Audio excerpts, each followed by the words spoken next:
Quem nasce não traz, e quem morre não leva. Que alegria estar aqui com você. Eu sou o Hugo. Poucas são as certezas que nós temos na vida. Uma delas é a morte. Eu costumo dizer que eu tenho uma teoria, e eu peço sua permissão para trazer minha teoria, e eu não encontrei essa teoria em nenhuma literatura, então estou apenas dando uma simples opinião, um bate-papo que estamos aqui nesse momento. Mas eu tenho uma teoria que eu acho que quando a gente nasce, nós choramos porque nós deixamos saudades, né, naqueles que ficaram e partimos com saudade, por isso que aqui chegamos chorando. Eu tenho essa impressão que o bebê, ele chora sobretudo pela saudade daqueles que ficaram do outro lado. Por outro lado, nós podemos até morrer ou sorrindo ou com semblante de sorriso, ou então com semblante de quem está tranquilo. Você já viu alguém que partiu e o semblante estava tipo assim, estou tranquilo, cumpri o meu papel. Pois é. De um lado, nós não nascemos sorrindo, eu desconheço qualquer pessoa que tenha nascido, ou qualquer registro de pessoa que tenha nascido sorrindo. Por outro lado, eu já vi pessoas que desencarnaram, né, que partiram para a pátria espiritual com o semblante de quem tinha cumprido a missão e estava voltando para casa. Como disse, poucas são as certezas que nós temos nessa vida, e dessa certeza é que nós retornaremos à pátria espiritual. Se nós temos essa certeza, por que mesmo com esse conhecimento, mesmo de posse dessa informação, nós vivemos como se não fôssemos morrer? E morremos como se não tivéssemos vivido? Será que não temos que desacelerar um pouquinho? Eu acho que sim. Se nós brigamos por tantas coisas, fazemos, enfim, tumultos, perdemos noites de sono, arranjamos brigas, né? Arranjamos, digamos assim, inimizades por bens, por questões materiais, mesmo sabendo que tudo vai ficar aqui, porque tudo é uma concessão, né? Por exemplo, se você tem um carro, o carro pode ser seu, pode estar no seu nome, você pode ter pago totalmente o seu carro, mas se você não pagar o IPVA, em algum momento você vai perder esse carro. Se você tem um imóvel, se você não paga o IPTU, o condomínio, seja lá o que for, em algum momento você pode perder esse imóvel e provavelmente, se você não pagar, perderá. Se você tem, por exemplo, um documento para dirigir o seu veículo, se você fizer alguma bobagem, você vai perder esse veículo. Então, por que nós temos tanto apego a essas coisas materiais, aos carros, às pessoas? As pessoas que contracenam nessa vida são pessoas que, possivelmente, acreditando, entendendo que a vida é transcendental e que a morte é um renascimento e que, como diz André Luiz, uma existência é um ato, um corpo, uma veste, um século, um dia, e a morte é um sopro renovador.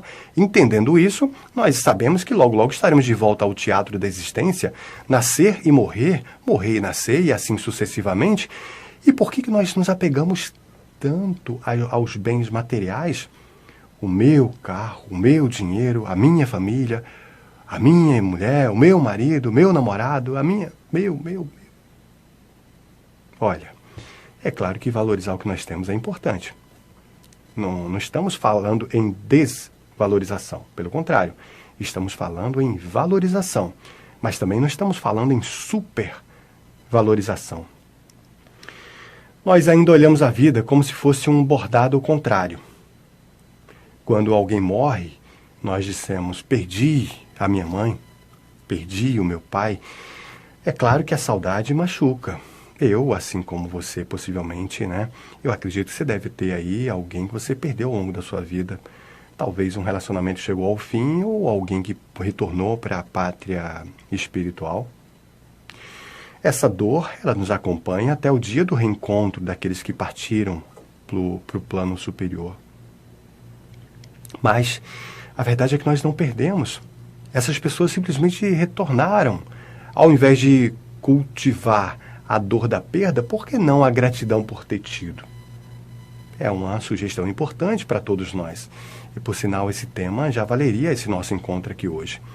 Tudo que se vai da nossa vida, de um lado, nós podemos cultivar ou a dor e a tristeza de ter perdido a indignação, a revolta ou a gratidão e o reconhecimento por ter tido. Eu acho que a segunda opção é muito melhor, porque nos dá força, nos transforma a forma de ver a vida, porque nada nessa vida é constante, inclusive nem a própria vida. Nessa esfera do existir, o tempo castiga o nosso corpo. Mas olha que interessante, ao mesmo tempo que o tempo castiga o nosso corpo, ele purifica e evolui o nosso espírito. Por isso que as pessoas mais velhas estão mais sábias. O corpo não acompanha, mas o espírito amadurece. Então o tempo, ele só castiga o nosso corpo nessa esfera do existir. Como dissemos, para o espírito, aquilo que o corpo sofre, o espírito agradece. O tempo engrandece o espírito e nos dá a possibilidade de crescimento. Quantas pessoas mais sábias, né, mais idosas, são sábias? Quantas pessoas que você conhece, seu avô, sua avó, tem um conhecimento de vida maravilhoso? O corpinho às vezes não acompanha, mas a mente está altamente conectada. Quem sabe, né, junto com você, nós não possamos mudar a nossa forma de ver a vida e entender verdadeiramente que quem nasce não traz e quem morre não leva. Pelo menos nada material, porque no espiritual, quem nasce traz. Inclusive, Carl Gustav Jung, que é um dos, vamos chamar aqui de pai da psicologia, que foi, digamos assim, parceiro de Sigmund Freud, né? Por sinal, foi um grande colaborador também da psicanálise, né? Junto com seu idealizador, desenvolvedor, que foi Sigmund Freud.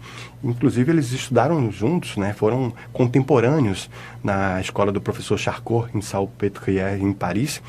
E Carl Gustav Jung nos dizia que o bebê humano não é uma folha em branco. Ele tem uma história pregressa. Olha que coisa interessante. Jung nos dizia isso. Então, nós podemos trazer o nosso conhecimento e levar esse conhecimento? Claro que podemos. Mas os nossos bens materiais, não. Tudo que nós temos aqui é como se fosse, vamos chamar aqui de usufruto, né? Que a gente usa e deixa lá, né? Então, tudo vai ficar aqui, os nossos bens, os diplomas, o carro, a bicicleta, a casa, enfim, tudo.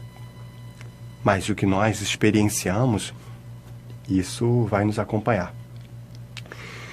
Com essa informação, nós começamos a valorizar o que realmente importa, valorizar as pessoas e os momentos, valorizar as experiências e os sentimentos, valorizar as percepções e o aprendizado. Não dá tanto valor aos bens materiais. Claro, vivemos num mundo físico, né? Precisamos trabalhar para pagar as contas, para, digamos assim, ter recursos financeiros, para que a gente possa tornar a nossa vida melhor estruturalmente falando. Perfeito. Mas não supervalorizar, porque aqueles que supervalorizam e aqueles que desvalorizam as questões físicas estão desequilibrados. A ideia é valorizar. E valorizar é dar o valor devido, nem mais nem menos. É difícil? É difícil. É difícil para todos nós, né? Mas é por isso que a gente está aqui. Temos que aprender. Esse é o nosso papel. Essa é a parte que nos compete. Se você teve uma grande perda financeira, acalma teu coração. Com a sabedoria, com paz, com tranquilidade, você vai poder recuperar. E às vezes até muito mais do que você tinha. Albert Einstein dizia que é impossível resolver um problema no mesmo estado mental com que ele foi construído. Ou seja, para você resolver um problema, você tem que distanciar, tranquilizar e pensar, transbordar. E aí você vai conseguir resolver. O apego material, o apego às posses, aos títulos, o apego às pessoas. Olha, assim como na natureza, e uma coisa que nós sempre trazemos aqui a cada encontro, é essa sugestão da importância de observar a natureza. Olhando a natureza, por exemplo, você vê que as árvores, em algum momento da sua existência, não em algum momento, mas em alguns momentos da existência, seguindo um fluxo, um ritmo, uma sequência, ela libera suas folhas, pelo menos a maioria. Para quê? Para que novas folhas cresçam. E ao mesmo tempo que ela absorve os nutrientes da terra, se enriquece com a luz, ela libera as folhas que vira adubo e dá também a possibilidade de, digamos assim, com esse adubo, não só ela se próprio fortalecer, como fortalecer outras plantas e árvores menores. E ao mesmo tempo que ela dá suas folhas secas para sua renovação, ela também, em muitas árvores, dá seus frutos, que é a forma de se perpetuar e a forma também de alimentar os outros seres, como nós, humanos, e até mesmo os pássaros e outros bichinhos. Percebe que tudo na natureza tem um equilíbrio, tem uma sabedoria, tem um fluxo? Pois é.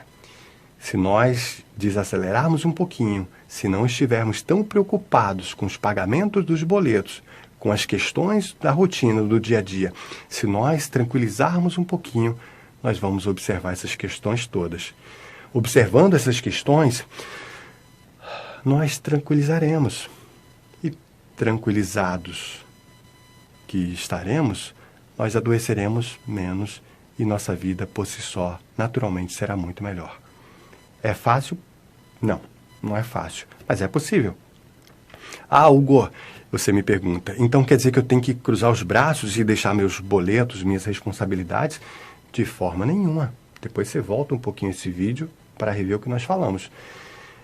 As questões do dia a dia, dos compromissos, das responsabilidades, precisam naturalmente serem respeitadas. Precisa ser dado o devido valor. Não supervalorizar, nem tampouco desvalorizar, porque a falta é tão ruim quanto o excesso. E assim sucessivamente. Então vamos entender essa questão. Aonde nós estamos colocando energia de mais ou de menos? Aonde nós estamos colocando energia equilibrada? Porque um dos grandes segredos da vida é justamente o equilíbrio. Não comer demais, não comer de menos, não dormir demais, não dormir de menos. E até mesmo o remédio que pode curar, pode matar, dependendo da dose. A água que só nos faz bem pode nos adoecer quando nós simplesmente bebemos excessivamente. Então, meus amados irmãos, temos que entender que tudo pode ser bom ou não. Depende da dose. E repito, uma das questões mais importantes para a nossa vida é justamente o equilíbrio. Precisamos equilibrar. Equilibrar aquilo que nós comemos, aquilo que nós fazemos, aquilo que nós pensamos e aquilo que nós trazemos para a nossa vida. Vamos juntos pensar nessas reflexões? Vamos juntos refletir sobre isso? Se nosso Mestre Jesus nos dizia que a verdade nos liberta, vamos então nos libertar através desse conhecimento, através do autogerenciamento, da percepção dos sentimentos, das sensações, das emoções, dos pensamentos. Buscar conhecimentos edificantes, nutrir a nossa mente com coisas, digamos assim, preciosas. E não apenas a nossa mente, mas também o nosso corpo. Vamos juntos? Vamos entender verdadeiramente que quem nasce não traz e quem morre não leva. Nada material, nada físico, mas o espiritual. Aí sim que consiste a nossa verdadeira riqueza, a verdadeira grandeza. E esse tesouro não é mensurável para quem quer que olhe, mas é mensurável para a nossa vida, para a nossa existência e para toda a nossa caminhada espiritual. E por falar em espiritual, eu te desejo paz e bem, paz e luz, paz, muita, muita, muita paz. Eu sou Hugo Richard, nós vamos nos encontrar aqui muito em breve. Até logo.